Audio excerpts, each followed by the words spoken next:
All right, what's going on, you guys? Nick here with Nick Strength and Power. We've got a lot of interesting stories for you guys today, so make sure you stay tuned for those. And let's go ahead and dive right into it. So the first story that I have for you guys today, Dexter Jackson. It was announced today by NPC News Online that Dexter Jackson has announced that his final Olympia will be the 2020 Olympia. His final contest will be the 2020 Olympia.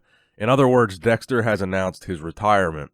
At 50 years old, Dexter is the winningest bodybuilder of all time, meaning he's won more titles and more shows than anybody else, with a total of 20 appearances on the Olympia stage, 9 Arnold Classic victories, including the International Arnold Classics, and a total of 29 professional victories. So this to me was the biggest story of the video because Dexter Jackson is a legendary bodybuilder. He's basically done it all. He's won the Olympia. He's won more Arnolds than anybody else. He's won more shows than anybody else. I think really he's been the most successful at competing at an older age than any other bodybuilder. So I wish Dexter the best of luck at the 2020 Olympia. I wish him the best in his retirement because Dexter will be retiring a legend. Now, the next story that I have for you guys today answers a question that I think all of you guys want to know the answer to. And that question is, how much is the Olympia worth? How much was the Olympia sold for? So this next story and this next article that I'm about to talk about answers that question and talks about some other things that are a really big deal in bodybuilding. So as you probably know by now, unless you've been living under a rock, the Olympia was recently sold from AMI to a man named Jake Wood. Jake Wood is the guy that runs the Wings of Strength female bodybuilding competitions. And now he owns the Olympia. So the big question on everybody's mind when this sale went down is how much was the Olympia sold for? What is the value of an entity like the Olympia? Well, according to NewYorkPost.com, this is where this article was published, the Mr. Olympia, and again, this was sold along with all these media assets. So the Olympia was sold along with Muscle & Fitness Hers, and what's left of Flex. So this was a bundled deal. AMI sold all of its bodybuilding media, essentially, along with the Olympia, to Jake Wood. So the price of this, supposedly, according to the New York Post, so it's below $90 million, according to this article, and a source close to the sale says it was around $70 million. So that's a pretty impressive number. And if I'm not mistaken, I thought AMI originally had purchased the Olympia for over $100 million or around $100 million. So I believe they're taking a loss on this sale. But I'm not entirely sure what they had originally paid for the Olympia. The number that I remember hearing when AMI bought it was $100 million, but I could be wrong. But I'm pretty sure if it was $70 million that they sold it for, I'm pretty sure that's less than they bought it for. I know they've got some debt to pay, and I'm referring to AMI. So maybe they're just cutting their losses with the bodybuilding side of things and letting someone else take it over because they've got their own issues to deal with this debt that they have. But the other big issue here that I wanted to talk about is, like I said, this sale included all of the bodybuilding media, Muscle & Fitness Hers, Flex Magazine. Well, the announcement that came out in addition to this price of the Olympia was that all of those print magazines are being discontinued. They will be no more, and they'll be focusing on digital coverage of the sport or digital media. So I think this is a very big deal. As someone that has been buying Flex Magazine since I was in high school, maybe even in middle school, then it turned over to Muscle & Fitness. I've had an article in Muscle & Fitness, as a matter of fact. On one hand, it's sad to see the magazines go. But on the other hand, I think it's a big moment, and it's a sign of the times that the magazine era is dying, is dead. In the digital era is completely taking over. But I do think that's an extremely big announcement that the print magazines are going out of business and will be discontinued. I think it's kind of sad. But at this point, seems like it's kind of necessary. So 2020 will be the beginning of a new era in bodybuilding. So the Olympia cost $70 million. Go ahead and give me 70 million likes on this video. If I get 70 million likes on this video, I will buy the Olympia. So choke slam that like button, and let's buy the Olympia together.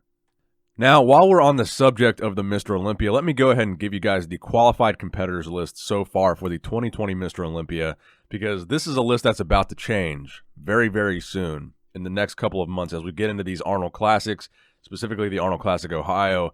You got the New York Pro coming up, the Indy Pro. This list that you see here is about to change drastically over the next couple of months, even the next couple of weeks, you could say. So right now, qualified for the 2020 Mr. Olympia, Brandon Curry, former Olympia champ, William Bonac. So William Bonac does not need to win this Arnold Classic to go to the Olympia. He does not even need to do this Arnold Classic to go back to the Olympia in 2020. Hadi Chupin. Will we even be able to see Hadi at the 2020 Olympia? Dexter Jackson, of course, former Olympia champion, just announced this will be his final contest ever. Rolly Winkler. Phil Heath. Will we see Phil Heath in 2020 under new ownership? Who knows? Nathan Diasha, Juan Morel, and James Flex Lewis, the most recent addition to this list that got that special invitation about a week ago. So next up, we have the qualified competitors list, so the point standings, I should say. So these are going to change a lot as well because these are not going to be the same a couple months from now. The competitor list, you'll still have those same guys up there, but more names added. The point standings are going to change a lot. So Lucas Osadil right now is leading in the point standings, Regan Grimes in the second place position, and Andre Muzi in the third place position. I think all of these names are going to be different 2 months from now. The top three in point standings, they also qualify for the Mr. Olympia.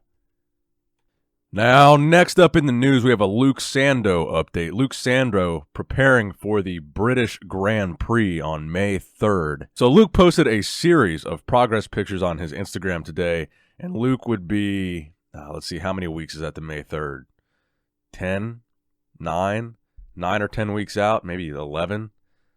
But anyway, Luke seems to be really on track, really dialing it in. I think he's got a great physique. Luke's one of my favorite bodybuilders right now, to be honest with you guys. He's got, just really that thick, dense, muscular physique that you don't see too often.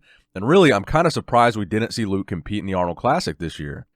I would have loved to see Luke in this Arnold Classic lineup, especially after that third place placing at the Arnold. I think this would be a great show for Luke to jump in with these big name guys and really, show off and see how he stands up next to some of these bigger guys, big name guys, I should say, but bigger in the sense of big Ramy. But there's not too many other guys that are physically bigger than Luke on a pro bodybuilding stage. Now, next up in the news, Lee Priest recently posted a video on the Sam's Fitness YouTube channel, Lee Priest versus Generation Iron, which I thought was a pretty interesting video considering the fact that recently Lee Priest did a documentary collab with Generation Iron. So Lee Priest has beef with Generation Iron. In fact, he's now blocked by Generation Iron on Instagram, which I think is pretty funny considering the fact that they wanted to work with him and now they blocked him. So he goes on to say in this video on Sam's Fitness that number one, he kind of thinks he wasn't compensated fairly. I think he said they paid him like $5,000 or $7,000 to be in the documentary and weren't going to pay him any percentage of royalties. It was a very small amount to star in a movie. So that was the first criticism. Then he criticized the overall, production and the way the film was put together. He just thought was bad. He thought it didn't tell as good of a story as it could have told. And he just had a lot of complaints about Generation Iron, which is a sentiment that I've seen a lot of people echoing right now. A lot of people seem to be unhappy with Generation Iron in the fitness world today. But Lee Priest's opinion is the opinion that I find the most interesting and the most trustworthy. Now, next up in the news, a recent Arnold Classic physique update from none other than Sergio Jr. I'm telling you guys, I think a lot of people are overlooking Sergio going into the Arnold Classic. They don't have him in their predictions. They're not talking about him, how good he's looking. Dude, at 3 weeks out right now, Sergio looks like a freak. I mean, if you look at his physique, he looks insane. I mean, there's no other way to put it. I think we're going to see the best version of Sergio that we've ever seen before. He looks huge. He looks full. He looks round. But at the same time, he looks vascular. He looks grainy. And he's 3 weeks out.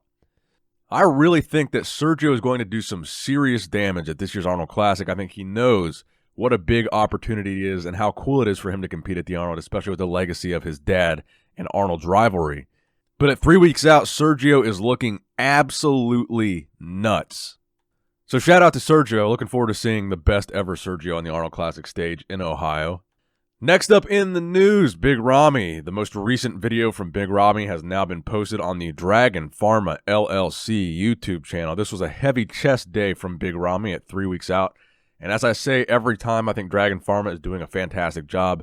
No, I'm not sponsored or paid in any way, shape, or form by Dragon Pharma, but I do think they're doing an amazing job of really showcasing Big Ramy and putting him out there and giving him exposure and really documenting his prep very well, because, again, I think it's something that not a lot or not enough pro bodybuilders are doing, is really putting themselves out there as they prep for a really big show. I think Ramy's sponsor here has it figured out. You know, they're putting it all out there. They're letting everybody see and watch this journey to the Arnold Classic stage. I think that's exactly what Ramy and them need to do.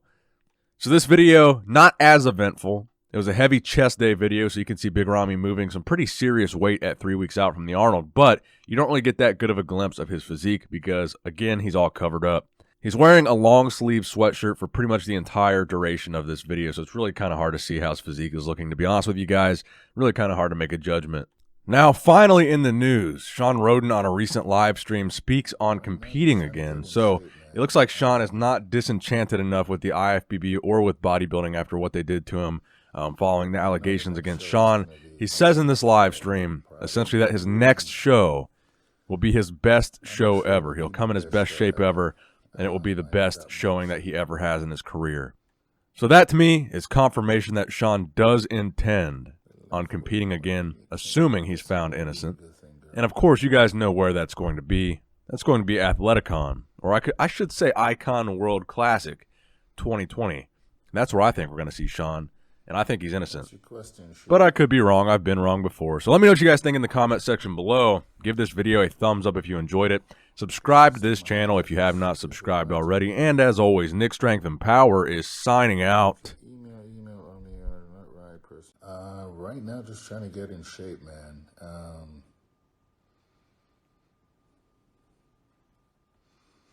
I know the next show is going to be one hell of a show. The Pride Inc. Boom.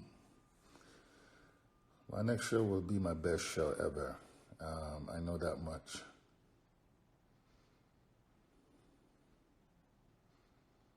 They left with more than you came with. That's always a good thing, girl.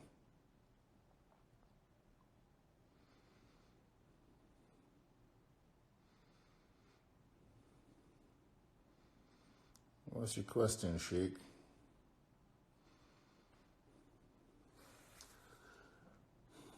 I guess this time of night, please reply to me. And if you email me or not right person, so I can, it's a lot smoother on my stomach.